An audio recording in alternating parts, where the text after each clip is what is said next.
Good morning students, आप सभी का एक बार फिर से वेलकम है यूट्यूब ऑनलाइन क्लासेस पर। तो बच्चों, प्रीवियस लेक्चर में हम लोग डिस्कस कर रहे थे earlier models of atomic structure, जिसमें हमने थॉमसन मॉडल और रदरफोर्ड मॉडल के पोस्टुलेट्स एज वेल उनकी लिमिटेशंस को डिस्कस कर लिया था।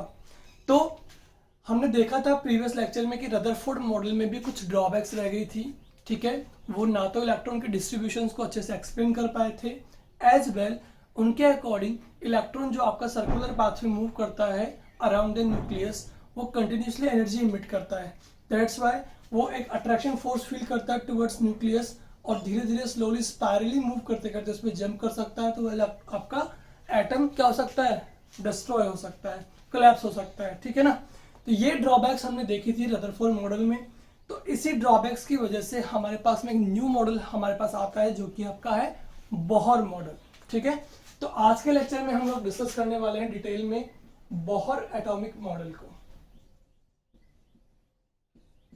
बोहर एटॉमिक मॉडल जो कि आपका थोड़ा सा एडवांस मॉडल है। बात करें रदरफोर्ड से, रदरफोर्ड के कुछ ड्रॉबैक्स को उन्होंने ओवरकम किया है। दैट्स व्हाई आज जो हम देखते हैं वो ज्यादातर हम एटॉमिक बोहर मॉडल को कंसिडर करते हैं during the explaining the structure of atom. ठीक है, तो स्टार्ट करते हैं बोहर एटॉमिक मॉडल को। ठीक है, बात करें बोहर एटॉमिक मॉडल को तो it was proposed by Niels Bohr. ठीक है, जो साइंटिस्ट थे वो थे आपके नील्स बोहर। इसी के नेम पे इसका नाम रख दिया गया बोहर एटॉमिक मॉडल, और ये मॉडल प्रपोज किया गया था इन 1913 में। ठीक है, बात कर लेते हैं इससे कुछ पोस्टुलेट्स की कि क्या क्या मेन पोस्टुलेट्स आपको बताए बोहर एटॉमिक मॉडल ने। तो हम अगर बात करेंगे नंबर 1 पोस्टुलेट की तो कहेंगे इट हैज, मींस एटम की बात कर रहे हैं, atom has centre which is known as nucleus. ठीक है, लेकिन ये बात आपको ऑलरेडी रदरफोर्ड ने एक्सप्लेन कर दी थी कि एटम का जो सेंटर पार्ट होगा जो कैसा होगा, आपका पॉजिटिव चार्ज होगा, डेंस होगा एंड स्मॉल होगा। मतलब आपका मैक्सिमम जो मास होता है, एंटायर मास जो होता है किसी भी एटम का, वो आपका किसी भी एटम के सेंटर पे कंसंट्रेट होता है, जिसे हम क्या कहते हैं, न्यूक्लियस। तो बोहर ने भी ये बात रिपीट की है यहाँ पर एक तरह से कि एटम का जो सेंटर पार्ट है उसे हम क्या कहेंगे, न्यूक्लियस कहेंगे। ठीक है, नंबर 2 इंपॉर्टेंट बात जो उन्होंने कही है, मैं आपको यहाँ पे बोहर एटॉमिक मॉडल को एक्सप्लेन तो करूंगा ही, साथ में इसको हल्का हल्का हम कंपेयर करेंगे with Rutherford model also. Okay, second जो बात इन्होंने कही वो कही कि electrons revolve around the nucleus in circular, you can say in fixed circular path that is known as orbits, either cells or stationary path। ठीक है, इंपॉर्टेंट नोट जो यहां पर आपके पास आता है बोहर एटॉमिक मॉडल ने जो आपको बताया वो ये बताया कि जो इलेक्ट्रॉन रिवॉल्व करता है अराउंड द न्यूक्लियस, वो आपका एक फिक्स्ड सर्कुलर पाथ में मूव करता है। ठीक है, जिसे हम क्या कहेंगे, ऑर्बिट्स कहेंगे या सेल्स कहेंगे या फिर कहेंगे स्टेशनरी पाथ। ठीक है, जबकि हमें रदरफोर्ड ने क्या कहा था, रदरफोर्ड ने हमें ये कहा था कि इलेक्ट्रॉन जो है वो आपका न्यूक्लियस के अराउंड क्या करता है, मूव करता है एट सर्कुलर पाथ। उसने ये नहीं कहा, मतलब वो आपका किसी भी एक रेडियस पे मूव कर सकता है, किसी भी आपका एक ऑर्बिट पे मूव कर सकता है। ये फिक्स नहीं कहा कि एक फिक्स सर्कुलर पाथ में मूव करेगा। जबकि बोहर ने ये बताया आपको कि इलेक्ट्रॉन जो रिवॉल्व करता है अराउंड द न्यूक्लियस, वो आपका एक फिक्स्ड सर्कुलर पाथ में मूव करेगा। मींस यहाँ पर हमने कहा कि सेंटर पार्ट क्या है आपका, nucleus. According to Bohr model first postulate क्या हमारे पास में कि किसी भी एटम का जो सेंटर पार्ट रहेगा वो कैसा आपका, न्यूक्लियस, यानी positive charge, small and dense. और साथ में ये कहा कि इसके चारों ओर जो आपके क्या होंगे, फिक्स्ड सर्कुलर पाथ होंगे जिन पर आपका इलेक्ट्रॉन जो है वो रिवॉल्व करेगा। ठीक है, this is according to Bohr atomic model. ठीक है, बोहर और रदरफोर्ड में यहाँ पे एक सिंपल सा डिफरेंस आपको दिखेगा। वो क्या दिखेगा? रदरफोर्ड ने आपसे ये कहा कि इलेक्ट्रॉन यस रिवॉल्व करता है around the nucleus eight circular path, यानी वहां पे ये फिक्स नहीं था कि पर्टिकुलर वो किसी एक सर्कुलर पाथ में मूव कर सकता है, मतलब वो यहाँ भी मूव कर सकता है, वो आपका यहाँ भी मूव कर रहा होगा, यहाँ भी मूव कर सकता है, अकॉर्डिंग टू रदरफोर्ड बात करें तो। बट बोहर ने आपको ये वेल एक्सप्लेन किया कि यस इलेक्ट्रॉन जो है वो न्यूक्लियस के अराउंड रिवॉल्व करेगा, बट ये रिवॉल्व आपका एक पर्टिकुलर फिक्स सर्कुलर पाथ पर होगा, यानी कि इस पे है तो इस पे ही मूव करेगा, इस पे है तो इस पे ही मूव करेगा, फिक्स सर्कुलर पाथ पे। जिन सर्कुलर पाथ को हम क्या कहेंगे बच्चों? ऑर्बिट, सेल्स या स्टेशनरी पाथ। ठीक है, नंबर 3 बात करते हैं, what is the mean of stationary path. इसका मतलब ये होगा कि जो इलेक्ट्रॉन आपका रिवॉल्व कर रहा है, the electron which is revolve around the nucleus has fixed energy. ठीक है, यहाँ पे एक और छोटा सा डिफरेंस आपको देखने को मिलेगा बोहर मॉडल और रदरफोर्ड मॉडल में। वो क्या है? रदरफोर्ड ने ये कहा था कि इलेक्ट्रॉन जो आपका रिवॉल्व करता है अराउंड न्यूक्लियस, वो आपका कंटिन्यूसली एनर्जी इमिट करता रहेगा। ठीक है, अगर कंटिन्यूसली कोई भी अपनी एनर्जी इमिट करेगा तो वो एनर्जी कंप्लीटली इमिट होने के बाद में धीरे धीरे किसमें मूव कर जाएगा? टुवर्ड्स न्यूक्लियस मूव करके उसके अंदर डिप कर जाएगा और वहां पे आपका एटम कोलैप्स हो सकता है। ठीक है, ये था रदरफोर्ड की ड्रॉबैक। यहाँ पे इसने ये कहा बोहर मॉडल ने कि इलेक्ट्रॉन रिवॉल्व करता है स्टेशनरी पाथ पे। ठीक है, यहाँ पे स्टेशनरी पाथ का मीनिंग क्या है? स्टेशनरी पाथ का मीनिंग ये है कि इलेक्ट्रॉन जो आपका रिवॉल्व कर रहा है अराउंड द न्यूक्लियस, वो आपका फिक्स्ड एनर्जी के साथ रिवॉल्व करता है। मतलब सिंपल सा ये हुआ, क्या हुआ मतलब कि during revolve of electron around nucleus,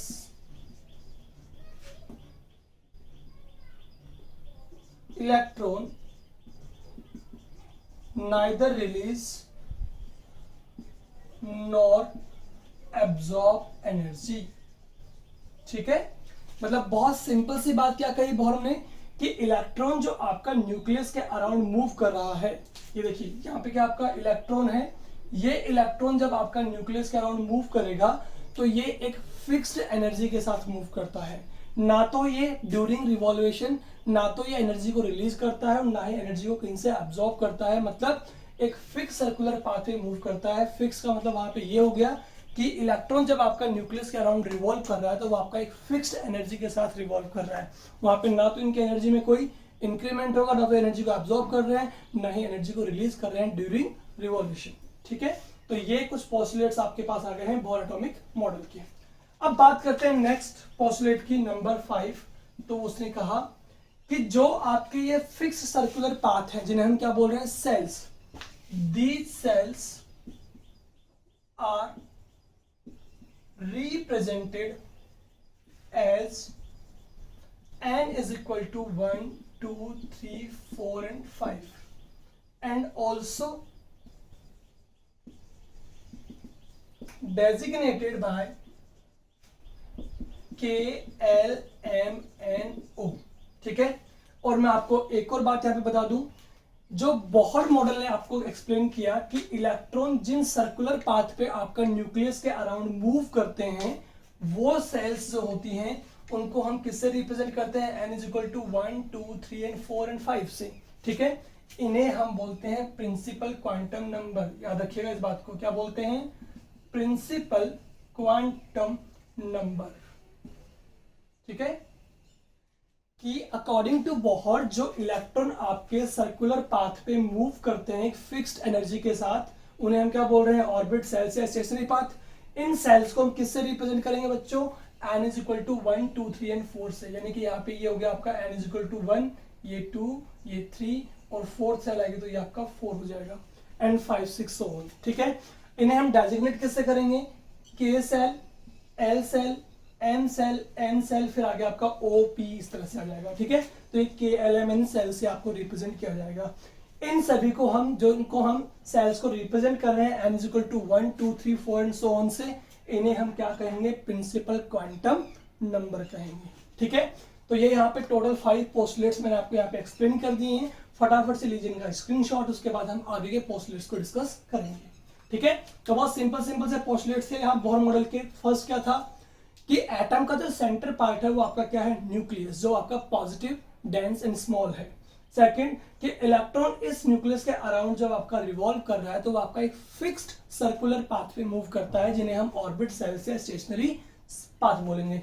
यहाँ पे स्टेशनरी पाथ का मीनिंग क्या होगा कि वहां पे इलेक्ट्रॉन जो इसके अराउंड रिवॉल्व कर रहा है वो इलेक्ट्रॉन आपका एक फिक्स्ड एनर्जी के साथ मूव कर रहा है, यानी during revolve around the nucleus electron ना ही तो एनर्जी अब्सॉर्ब कर रहा है, ना ही इलेक्ट्रॉन वो एनर्जी को क्या कर रहा है, रिलीज कर रहा है। ठीक है, और जो सेल्स जिसपे फिक्स सर्कुलर पाथ पे जिन पे ये मूव करता है इलेक्ट्रॉन, उन्हें हम रिप्रेजेंट करते हैं 1 2 3 4 एंड सो ऑन से, या उन्हें डेजिग्नेट कर सकते हैं KLMNO से भी। ठीक है, इन्हें हम क्या कहेंगे, प्रिंसिपल क्वांटम नंबर कहेंगे। ठीक है, तो फटाफट से लीजिए स्क्रीनशॉट, उसके बाद में हम देखते हैं नेक्स्ट पोस्टुलेट्स को।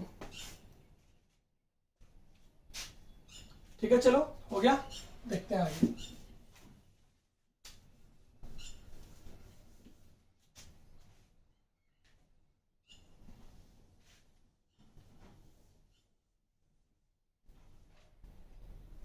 यहाँ पे हम एक और सेल को रिप्रेजेंट कर देते हैं।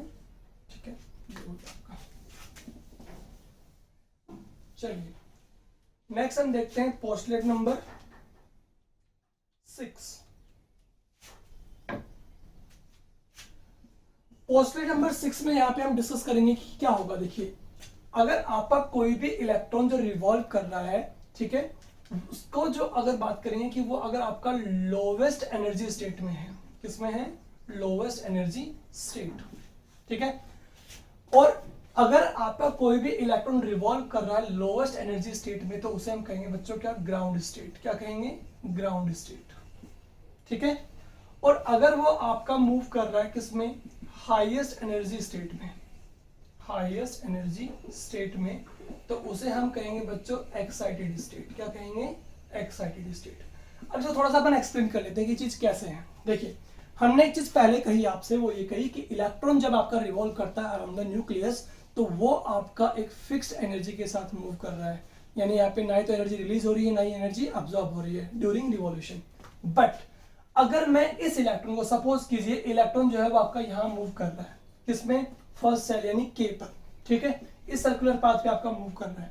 यहां से अगर हम इस इलेक्ट्रॉन को एक्सटर्नल एनर्जी प्रोवाइड कर दें, यानी कि यहां से हम क्या कर रहे हैं, इसको एनर्जी प्रोवाइड कर रहे हैं फ्रॉम एक्सटर्नल सोर्स। समझ रहे हो, खुद से तो ये एनर्जी रिलीज नहीं करेगा, ना ही एब्जॉर्ब करेगा, लेकिन अगर हमने कोई एक एक्सटर्नल सोर्स इस पे लगाया जिससे हमने इस इलेक्ट्रॉन को एनर्जी प्रोवाइड की। ठीक है, तो जैसे ही आप इसको एनर्जी प्रोवाइड करेंगे तो बच्चों ये electron according to providing energy, जो एनर्जी आप इसे प्रोवाइड कर रहे हैं उसके अकॉर्डिंग इलेक्ट्रॉन जो है वो आपका इस सेल से निकल करके नेक्स्ट सेल में मूव कर सकता है। सपोज कीजिए उसने यहाँ पे मूव कर दिया। ठीक है, जैसे ही आप इसको एनर्जी प्रोवाइड कर रहे हैं तो इलेक्ट्रॉन जो है वो आपका लोअर एनर्जी स्टेट से हायर एनर्जी स्टेट पे मूव कर जाएगा। इलेक्ट्रॉन जंप कर सकता है आपका यहाँ से यहाँ पर भी, और इलेक्ट्रॉन जंप कर सकता है आपका यहाँ से यहाँ पर भी, यहाँ से यहाँ पर भी। वो आपका डिपेंड करेगा अमाउंट ऑफ एनर्जी पे जो आपने इसे एक्सटर्नल सोर्स से प्रोवाइड की है। ठीक है, तो जो एनर्जी आपने इसे यहाँ से प्रोवाइड की, उस एनर्जी के अकॉर्डिंग आपका इलेक्ट्रॉन इस लोअर एनर्जी स्टेट से हायर एनर्जी स्टेट से मूव कर सकता है। ठीक है, तो समझिए, जिस स्टेट पे आपका इलेक्ट्रॉन अभी मूव कर रहा है उसे कहेंगे ग्राउंड स्टेट। क्या कहेंगे, ग्राउंड स्टेट। ठीक है, सपोज कीजिए आपका इलेक्ट्रॉन कहाँ है, n is equal to first shell पर है आपका इलेक्ट्रॉन। ठीक है, आपने इसे एनर्जी प्रोवाइड की, ठीक है, एक्सटर्नल सोर्स से, तो electron n is equal to कहाँ मूव कर गया, सेकंड सेल पे मूव कर गया। ठीक है, तो बच्चों ये तो हुई इसकी क्या, ग्राउंड स्टेट, और ये क्या हुई इसकी एक्साइटेड स्टेट। ये कह सकते हैं ये हुई इसकी इनिशियल स्टेट। कौन सी स्टेट हो गई, इनिशियल स्टेट हो गई, और ये हो गई इसकी फाइनल स्टेट हो गई। ठीक है, तो कहने का मतलब सिंपल सा है कि जब भी आप किसी इलेक्ट्रॉन को एक्सटर्नल सोर्स से एनर्जी प्रोवाइड करते हैं तो ये एनर्जी को अब्सॉर्ब करेगा। ठीक है, क्या बोल रहे हैं, if we provide energy to the electron by external source. किससे अप्लाई किया अपने? एक्सटर्नल सोर्स से अगर हमने एनर्जी प्रोवाइड की है किसको? इलेक्ट्रॉन को, then electron move from ground state to excited state.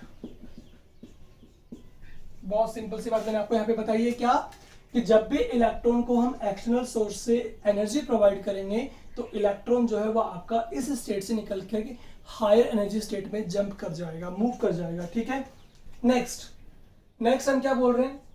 अब जैसे ही आप इस एनर्जी सोर्स को यहाँ से रिमूव करते हैं, ठीक है, यानी जो एनर्जी आप प्रोवाइड कर रहे थे, अब जैसे ही आप एनर्जी सोर्स को यहाँ से रिमूव करेंगे तो इलेक्ट्रॉन जो आपका गया था इस स्टेट में, इलेक्ट्रॉन वापस से अपनी एनर्जी को रिलीज करेगा और वापस मूव कर जाएगा अपनी एक्चुअल स्टेट में। ठीक है ना? क्या लिखेंगे यहाँ पे? Electron again return to its actual state when source of energy is remove. ठीक है, जो सोर्स ऑफ एनर्जी आप इसे प्रोवाइड कर रहे थे वो सोर्स ऑफ एनर्जी जैसे आप यहां से हटाएंगे तो आपका इलेक्ट्रॉन वापस से अपनी एक्चुअल स्टेट में रिटर्न बैक हो जाएगा। ठीक है, electron again return back to its original या actual state whenever external source of energy is removed. ठीक है, ऐसा क्यों हुआ? ऐसा इसलिए हुआ कि वो इलेक्ट्रॉन जो है वो अपनी एनर्जी वापस से क्या कर देगा? इमिट कर देगा। क्या कर देगा? इमिट्स। तो बहुत सिंपल सा कॉन्सेप्ट यहाँ पे बन जाता है बच्चों। क्या बना आपका कि जब भी आप इलेक्ट्रॉन को एक्सटर्नल सोर्स से एनर्जी प्रोवाइड करेंगे तो इलेक्ट्रॉन एनर्जी अब्सॉर्ब करेगा और अब्सॉर्ब करने से वो अपनी एक्चुअल स्टेट से मूव कर जाएगा, अपनी हायर एनर्जी लेवल पे मूव कर जाएगा। ठीक है, जैसे ही आप एक्सटर्नल सोर्स को वापस रिलीज करेंगे तो वो इलेक्ट्रॉन वापस से अपनी एनर्जी को लॉस करके वापस अपनी एक्चुअल स्टेट पर आ जाएगा। जैसे सपोज कीजिए ये पेन है, यहाँ पर इस पेन को यहाँ से हम एनर्जी प्रोवाइड करें तो पेन जो है वो अपनी कहाँ चला जाएगा? एक्साइटेड स्टेट पर जाएगा, एयर में। ठीक है, अब ये पेन आपका एयर में तो रह नहीं सकता क्योंकि जैसे ही एनर्जी को वापस से इमिट करेगा तो पेन वापस से अपनी कहाँ आ जाएगा? एक्चुअल स्टेट पर आ जाएगा। तो सेम उसी प्रोसीजर पे यहाँ पे काम होता है। ठीक है, तो देखिए N1 से इलेक्ट्रॉन जो है वो आपका जंप कर गया किसमें? N2 पे जंप कर गया। कब? जब इसे आपने एनर्जी प्रोवाइड की। ठीक है, ठीक है, और जैसे ही आपने सोर्स हटा लिया तो इलेक्ट्रॉन वापस से N2 से कहा जाएगा? N1 पर आ जाएगा। कब? जब इलेक्ट्रॉन अपनी एनर्जी को इमिट करेगा। ठीक है, तो एनर्जी एब्जॉर्ब होने पर इलेक्ट्रॉन मूव करता है ग्राउंड स्टेट से एक्साइटेड स्टेट में और एनर्जी इमिट होने पर वापस से अपनी एक्चुअल स्टेट में आ जाता है। तो यहाँ पे हम डिफरेंस कैसे कैलकुलेट करें इसका? तो इस एनर्जी को हम कैलकुलेट करते हैं डेल ई, यानी difference energy equal to E final minus E I, यानी फाइनल माइनस इनिशियल से। ठीक है, जो एनर्जी स्टेट आपकी फाइनल है उसको हम सब्सट्रैक्ट कर देंगे किससे? ई आई से, एनर्जी जो आपकी इनिशियल स्टेट में आपकी अवेलेबल है उससे। ठीक है, तो ये आपका एक और पोस्टलेट यहाँ पे कंप्लीट हो जाता है आपका। ठीक है, बोहर मॉडल का। इसका भी फटाफट से स्क्रीनशॉट लीजिए, इसके बाद हम अगेन कंटिन्यू करते हैं आगे इसको। ठीक है, चलिए कंप्लीट। चलो, तो ये तो हुए हमारे पोस्टुलेट्स। ठीक है, अब हम बात करते हैं बोहर मॉडल की सक्सेस के बारे में कि इसने हमें क्या क्या सक्सेस दी, ओवरकम किया, कौन कौन सी ड्रॉबैक्स को, वो देखेंगे फटाफट से यहाँ पर। ठीक है, तो अब यहाँ पे बात करेंगे अपन किसके बारे में बच्चों? सक्सेस के बारे में बात करेंगे। देखिएगा, सक्सेस नंबर 1 पॉइंट की बात करते हैं तो देखो रदरफोर्ड मॉडल के हमें ड्रॉबैक पता है कि रदरफोर्ड मॉडल जो है वो इलेक्ट्रॉन की डिस्ट्रीब्यूशन को एक्सप्लेन करने में फेल्ड हुए थे, लेकिन यहाँ पे बोहर मॉडल ने इलेक्ट्रॉन डिस्ट्रीब्यूशन को अच्छे से एक्सप्लेन किया। ठीक है ना? It was explain electron distribution in atom. ठीक है, और जो इसे कैलकुलेट किया किससे? 2n स्क्वायर से। किससे कैलकुलेट किया? यहाँ पे 2n स्क्वायर से। यहाँ पे n क्या होगा आपका? n होगा नंबर ऑफ सेल्स। ठीक है, तो चलिए बात करते हैं सबसे पहले k सेल की कि हमारे पास k सेल में यानी कि फर्स्ट सेल में कितने इलेक्ट्रॉन्स मैक्सिमम प्रेजेंट हो सकते हैं। तो मैक्सिमम इलेक्ट्रॉन किसी भी सेल में कितने प्रेजेंट होंगे, इस डिस्ट्रीब्यूशन को एक्सप्लेन किया गया बोहर मॉडल से जो हम कैलकुलेट करते हैं with the help of formula 2n²। क्या हो जाएगा, के सेल के लिए अगर हम बात करते हैं तो यहाँ पे देखिए n की वैल्यू कितनी बच्चों 1 है, तो ठीक है यहाँ पे 2 इंटू एन यानी 1 का स्क्वायर, तो हमारे पास k की वैल्यू कितनी आ गई 2 इलेक्ट्रॉन्स। यानी फर्स्ट सेल में हम मैक्सिमम 2 इलेक्ट्रॉन्स को डिस्ट्रीब्यूट कर सकते हैं, इसमें 2 इलेक्ट्रॉन मैक्सिमम हम फिल कर सकते हैं। बात करें एल सेल की, तो एल में यहाँ पे n की वैल्यू कितनी बच्चों आपकी 2 है, नंबर ऑफ सेल्स की वैल्यू 2 है, तो 2 इंटू 2 का स्क्वायर कितना हो गया हमारे पास में 8 इलेक्ट्रॉन्स। यानी सेकंड सेल में हम कितने इलेक्ट्रॉन्स फिल कर सकते हैं टोटल 8, 1 2 3 4 5 6 7 एंड 8, ठीक है। इसी तरह से हम सो ऑन हम निकालेंगे यहाँ पे। अब हमारे पास में m सेल यानी n की वैल्यू 3 हो जाएगी, 2 इंटू 3 का स्क्वायर कितना जाएगा 9 18 इलेक्ट्रॉन्स, ठीक है। ऐसे ही हम निकालेंगे n के लिए, तो n के लिए कितना जाएगा 2 इंटू 4 का स्क्वायर, 4 का स्क्वायर कितना होगा 16 इंटू 32 इलेक्ट्रॉन्स यहाँ पर हमारे पास में आ गए हैं, ठीक है। तो इस तरह से हम इलेक्ट्रॉन्स को कैलकुलेट कर पाएंगे, ठीक है। इस पे मैं आपको एक क्वेश्चन देगा, फटाफट इसको सॉल्व कर लीजिएगा। Calculate maximum electrons present in O shell, ठीक है। अब ओ शेल कौन सी होगी आपको पता है, ये है के एल एम एन और ओ, यानी ओ सेल के लिए आपका एन का नंबर कितना होगा 5 होगा, ठीक है। तो बहुत आसान सा इसका आंसर हो जाएगा आपके लिए, 2 इंटू 5 का स्क्वायर कितना आ गया हमारे पास में 50 इलेक्ट्रॉन्स हमारे पास आ जाएगा। तो ओ सेल में हम कितने इलेक्ट्रॉन्स फिल कर सकते हैं टोटल 50 इलेक्ट्रॉन्स हम फिल कर सकते हैं यहाँ पे, ठीक है। तो इसने अच्छे से एक्सप्लेन किया इलेक्ट्रॉन डिस्ट्रीब्यूशंस का कि कौन सी पर्टिकुलर सेल्स में आपके पास कितने इलेक्ट्रॉन मैक्सिमम फिल हो सकते हैं। This is the success of Bohr model. Number 2 success की बात यहाँ पे हम करेंगे, तो वो आपके पास क्या रहेगी, इट कैलकुलेट्स स्टेबलाइजेशन एनर्जी। समझने की बात कीजिए, देखिए क्या होता है। हमने बताया कि जब भी इलेक्ट्रॉन आपका रिवॉल्व करता है तो कुछ अमाउंट ऑफ एनर्जी आपका रिलीज करता है। इसे एक्सप्लेन करने में फेल हुए आपके रदरफोर्ड, तो उसकी ड्रॉबैक रह गई, लेकिन यहाँ पे बोर मॉडल ने इसको एक्सप्लेन किया with the help of formula, जो हमारे पास कितना आता है E is equal to -13.6 Z square upon n square, ठीक है। माइनस का मतलब यहाँ पे क्या हुआ कि अमाउंट ऑफ एनर्जी रिलीज को दिखा रहा है, ये क्या दिखा रहा है, रिलीज अमाउंट ऑफ एनर्जी को, रिलीज अमाउंट ऑफ एनर्जी को यहाँ पे शो किया जा रहा है, तो इसका मतलब ये आपकी स्टेबलाइजेशन एनर्जी होगी, ठीक है। Z क्या होगा यहाँ पे बच्चों आपका एटॉमिक नंबर होगा, ठीक है। और N क्या होगा आपका, N होगा आपका यहाँ पे प्रिंसिपल क्वांटम नंबर, क्या होगा प्रिंसिपल क्वांटम नंबर, यानी कि नंबर ऑफ सेल्स। मैंने बताया था आपको उस टाइम पे पोस्टुलेट में कि n इज इक्वल टू 1 2 3 4 5 ये सब आपके नंबर ऑफ सेल्स हैं, जिनको हम क्या बोलेंगे प्रिंसिपल क्वांटम नंबर बोलेंगे, ठीक है। तो इस पे बेस्ड फटाफट से क्वेश्चन देख लीजिए क्या है, ये देखिएगा। Calculate energy for hydrogen atom. आपको हाइड्रोजन एटम के लिए स्टेबलाइजेशन एनर्जी कैलकुलेट कर लेनी है। तो एनर्जी इज इक्वल टू कितना हो गया बच्चों हमारे पास में -13.6। हाइड्रोजन के लिए Z यानी एटॉमिक नंबर की वैल्यू कितनी हो जाएगी हमारे पास में, Z स्क्वायर यानी 1 का स्क्वायर हो गया, अपॉन प्रिंसिपल क्वांटम नंबर की वैल्यू कितनी हो जाएगी हमारे पास, अगेन 1 है, ठीक है। क्योंकि हाइड्रोजन जो है वो कौन सी शेल में आएगा आपके पास में, फर्स्ट शेल में, तो हमारे पास वैल्यू 1 हो गई। तो हमारे पास में इसकी यूनिट जो होती है बच्चों वो भी नोट कर लीजिएगा, इलेक्ट्रॉन वोल्ट होती है, ठीक है। तो हमारे पास में E की वैल्यू कितनी आ जाएगी -13.6 इलेक्ट्रॉन वोल्ट हमारे पास आ जाती है। तो फर्स्ट सेल के लिए आप निकाल सकते हैं, ऑलवेज आपकी वैल्यू कितनी होगी -13.6, ठीक है। चलिए अब इसी को फटाफट से आप स्क्रीनशॉट ले लीजिए, इसके बाद हम इसके कुछ क्वेश्चंस देखते हैं और फिर आगे की सक्सेस को देखेंगे फटाफट से। चलिए फटाफट से विदिन 1 सेकंड फटाफट से लीजिए स्क्रीनशॉट, उसके बाद हम इसे कंटिन्यू कर रहे हैं वापस से। देखिए हमें अब ये कहा गया है क्वेश्चन में, calculate stabilization energy for first orbit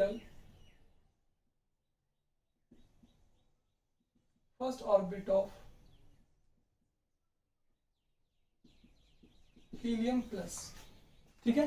किसके लिए निकालना है हमें, first orbit of helium plus के लिए हमें यहाँ पे कैलकुलेट कर लेना है। तो निकालें, हमारे पास क्या फॉर्मूला है, E is equal to -13.6, Z square, Z मतलब क्या है, एटॉमिक नंबर। हीलियम का एटॉमिक नंबर कितना होगा बच्चा, आपको पता है 2, 2 का स्क्वायर। फर्स्ट ऑर्बिट के लिए निकाल रहे हैं तो यहाँ पे 1 वैल्यू हो जाएगी आपके पास n की। तो E इज इक्वल टू क्या हो गया, -13.6 इंटू 2 का स्क्वायर कितना हो गया बच्चों, 4 डिवाइड बाय 1, वही वैल्यू हो गई। तो E इज इक्वल टू कितना हो गया, मल्टीप्लाई कर लीजिए, 4, 2, 12 और 2 12 2 4 14, 4 1 जा 4, 54। तो हमारे पास वैल्यू हो गई -54.4 इलेक्ट्रॉन वोल्ट। ठीक है, कुछ नहीं करना आपको, फॉर्मूले में क्या करना है, एटॉमिक नंबर की वैल्यू पुट करनी है और हमारे पास में n क्या है, प्रिंसिपल क्वांटम नंबर, उसकी वैल्यू में यहाँ पे पुट करनी है। ठीक है, हम आपको यहाँ पे बता दें, चलो वो तो लिमिटेशन में बात कर लेंगे, फिर भी मैं आपको एक बार थोड़ा सा बता देता हूँ कि बोहर एटॉमिक मॉडल जो है वो केवल और केवल हाइड्रोजन एटम को एक्सप्लेन करने में ही सक्सेसफुल हो पाए थे। इसके बाद के एलिमेंट्स होते हैं आपके हीलियम, लिथियम, बेरिलियम, इनके स्पेक्ट्रा को एक्सप्लेन करने में वो क्या हुए, अनसक्सेसफुल रहे थे। ठीक है ना, तो ये इसकी ड्रॉबैक बनेगी, वो हम बाद में डिस्कस कर लेंगे फटाफट से। चलिए अभी हम इसकी सक्सेस को डिस्कस करते हैं। तो नंबर 3 पॉइंट देखिए फटाफट से, Bohr also calculate radius by using formula. ये हमारे पास बोहर मॉडल की एक और सक्सेस रहेगी कि बोहर ने रेडियस को भी कैलकुलेट किया। जो फॉर्मूला है रेडियस का वो निकाला 0.529 n स्क्वायर अपॉन जेड। ये हमारे पास रहेगा फॉर्मूला। यहां पर भी क्या होगा, यहां पर भी आपका z जो है वो आपको पता है क्या होगा, एटॉमिक नंबर। ठीक है, और n स्क्वायर आपको पता है यहाँ पे क्या हो जाएगा आपका, प्रिंसिपल क्वांटम नंबर। ठीक है, चलिए फटाफट से देख लेते हैं इसके ऊपर भी एक क्वेश्चन। तो क्वेश्चन क्या रहेगा आपके पास में, फटाफट से लीजिए इसका स्क्रीनशॉट।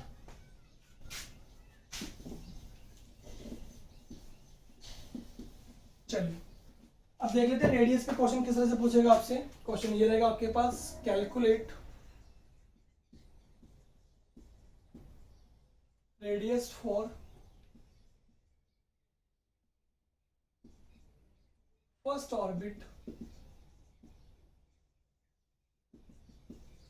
ऑर्बिट ऑफ, क्या कह सकते हैं यहाँ पे, चलिए क्वेश्चन चेंज करते हैं, सेकेंड ऑर्बिट ऑफ लिथियम 2+। ठीक है, ये हमें कैलकुलेट करना है। तो बच्चों हमारे पास फॉर्मूला क्या है रेडियस निकालने का, r is equal to 0.529 into N square. N क्या है यहाँ पे, प्रिंसिपल क्वांटम नंबर, क्या दिया गया आपको, सेकेंड ऑर्बिट, यानी कि हमारे पास 2 का हो जाएगा square, divide by atomic number lithium में कितना रहेगा हमारे पास में, टोटल 3। तो रेडियस इज इक्वल टू कितना हो गया, 0.529 इंटू 4 डिवाइड बाय 3। इसे हम कैलकुलेट कर लेंगे, हमारे पास जो भी आंसर आ जाएगा। ठीक है ना, तो बहुत सिंपल सा यहाँ पे फॉर्मूला बन जाता है आपके पास में कि बोहर ने यहाँ पे इलेक्ट्रॉन और न्यूक्लियस के बीच की जो डिस्टेंस होगी उसे हम क्या बोलेंगे, रेडियस, उसे भी कैलकुलेट किया है कि radius is equal to 0.529 n square upon Z. यहाँ पे n जो है वो आपको पुट करना है प्रिंसिपल क्वांटम नंबर को, और z जो है वो आपको पुट करना है एटॉमिक नंबर को। मैं आपको यहाँ पे बता दूं, ठीक है, या तो क्वेश्चन में हमें यहाँ पे ऑर्बिट को स्पेसिफाई किया हुआ मिल जाएगा। ठीक है, ठीक है, या फिर हमारे पास जो क्वेश्चन हमें मिलेगा वो क्या मिलेगा, हाइड्रोजन के फॉर्म में ही मिलेगा, बिकॉज ये केवल सक्सेस रहे आपके हाइड्रोजन एटम के स्पेक्ट्रा को एक्सप्लेन करने में ही। इसीलिए मैंने आपको जो भी क्वेश्चन यहाँ पे प्रोवाइड किए, देखिए ध्यान से, या तो हाइड्रोजन के लिए मिला हुआ आपको, या हीलियम प्लस। हीलियम प्लस का मतलब यहाँ पे होता है, हीलियम क्या है, 2 इलेक्ट्रॉन्स कंटेन करता है, प्लस का मतलब ये वापस से हाइड्रोजन की पोजीशन पे आ रहा है। ठीक है, लिथियम 3 इलेक्ट्रॉन्स होते हैं, चार्ज कितना गिवन है 2+, यानी 2 इलेक्ट्रॉन लॉस हो गए, अगेन हाइड्रोजन के फॉर्म में यहाँ पे आपको मिल रहा है। ठीक है ना, तो इस तरह से हम देख लेंगे कि हाइड्रोजन स्पेक्ट्रा के क्वेश्चंस को यहाँ पे अपन सॉल्व कर पा रहे हैं। ठीक है, बिकॉज इसकी लिमिटेशन है ये कि ये हाइड्रोजन के अलावा फर्दर और एटम्स के स्पेक्ट्रा को एक्सप्लेन करने में अनसक्सेसफुल रहे थे। ठीक है, तो चलिए आगे हम कैलकुलेट करते हैं इसकी थर्ड सक्सेस को हमने यहाँ पे देख लिया है। अब देखते हैं इसके नंबर 4 सक्सेस को। ठीक है, जो यहाँ पे सबसे इंपॉर्टेंट है वो क्या है आपका, वो ये है, it also calculate orbital angular momentum. इसने बोहर मॉडल ने एक और चीज यहाँ पे आपको कैलकुलेट करके दी, वो क्या दिया आपको, orbital angular momentum, that is जो कि आपका होता है mvr is equal to nh/2π। ठीक है, इसे बोहर मॉडल की हम क्वांटाइज्ड थ्योरी भी कहते हैं। क्या बोलते हैं, क्वांटाइज्ड थ्योरी।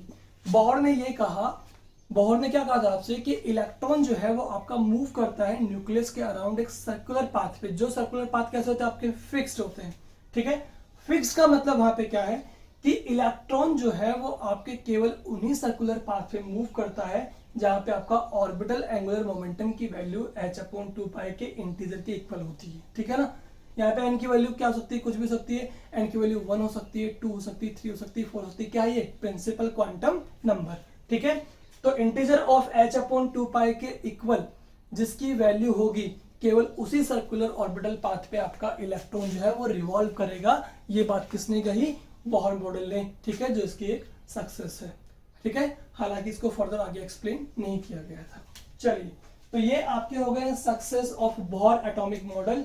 हमारे पास टोटल 4 सक्सेस आपको देखने को मिली है। नंबर 1 कि इन्होंने इलेक्ट्रॉन के जो कंट्रीब्यूशंस हैं, इलेक्ट्रॉन का जो क्लासिफिकेशन है उसको अच्छे से एक्सप्लेन कर पाए, ये कि किस ऑर्बिटल में कितने इलेक्ट्रॉन मैक्सिमम आप फील कर सकते हैं। नंबर 2, इसकी हेल्प से हमारे पास में एनर्जी जो इमिट होती है, स्टेबलाइजेशन एनर्जी, उसको कैलकुलेट कर पाए ये। ठीक है, और नंबर 3 जो है वो यहाँ पे बोहर मॉडल एटॉमिक की हेल्प से आपको रेडियस भी कैलकुलेट हुई। साथ में इन्होंने एक क्वांटाइज थ्योरी भी दी जहाँ पे कहा गया कि वो सर्कुलर पाथ पे इलेक्ट्रॉन मूव करेगा फिक्स सर्कुलर पाथ पे, जहां पर आपकी एंगुलर मोमेंटम क्या होगा, h/2π के इंटीजर के इक्वल होगा। ठीक है, तो ये आपकी रही success of Bohr atomic model. अब हम बात कर लेते हैं इसके बारे में कि what is the limitations of Bohr atomic model.